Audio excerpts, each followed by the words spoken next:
Hi, I'm Katie Couric. Welcome to Eye to Eye. Tonight, CBS News chronicles the story of correspondent Kimberly Dozier, her CBS crew, and members of the Army's 4th ID after a Memorial Day 2006 bombing.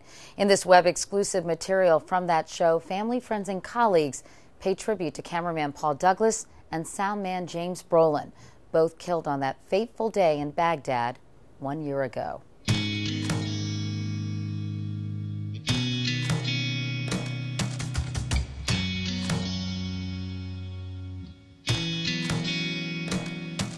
There are several kinds of people with whom you're compelled to work, some of whom are easier to work with than others. I would put Paul and James in the very top rung, both in terms of what it's like to be in nasty, uncomfortable, desolate places with people, and in terms of the kind of work that they did. Neither of them were complainers in a business full of complainers. Famously, Paul's first rule of action was no moaning. Second rule of action was no more moaning.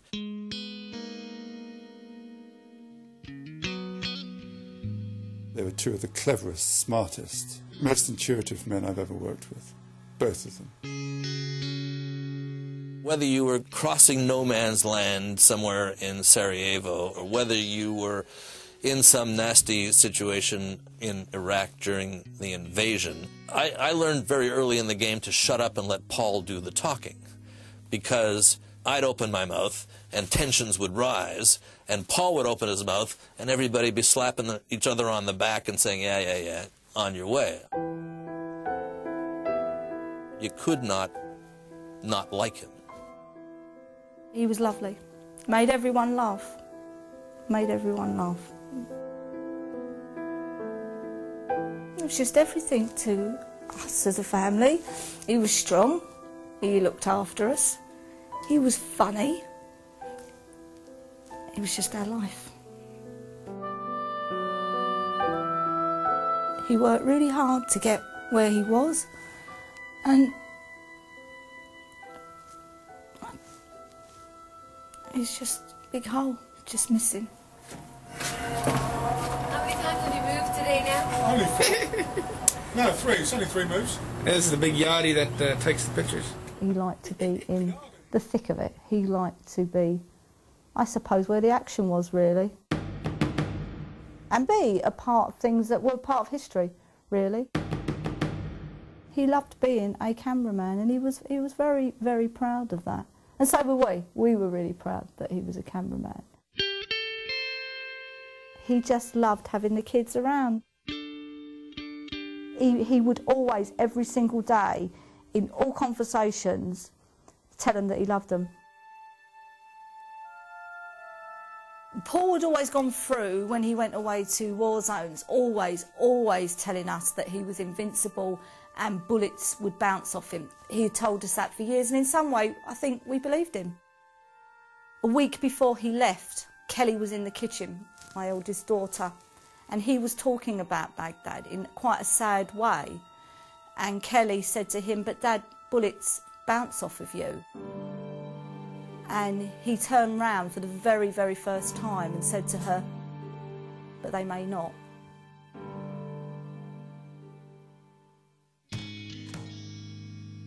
Sometimes I suppose I sit and think, there's people who come into this world and go out and nothing happens.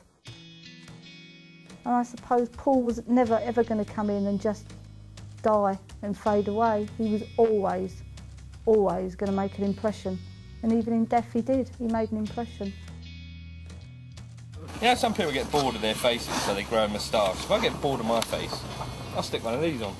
And I remember Paul saying, you'd like James, and you know, I've not met his wife, but I think we'd like them because they're so much like us. He liked James. A lot's been said about James.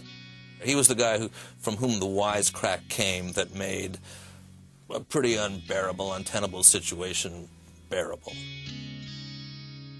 He was exactly what you want from a soundman. A second pair of eyes, a different way of looking at things, so that if I missed something, James would tell me what was happening behind me, what was happening on my blind side. he was known throughout the business as one of the people with whom he wanted to travel because he was such an amiable, humorous, and intelligent guy. If you were stuck in Afghanistan or stuck in Iraq or stuck wherever you were stuck for however long you were stuck there, people would fight over having James as part of their crew because it would just be that much less bad to have him there. How long is a man's life, finally? Is it 1,000 days or only one?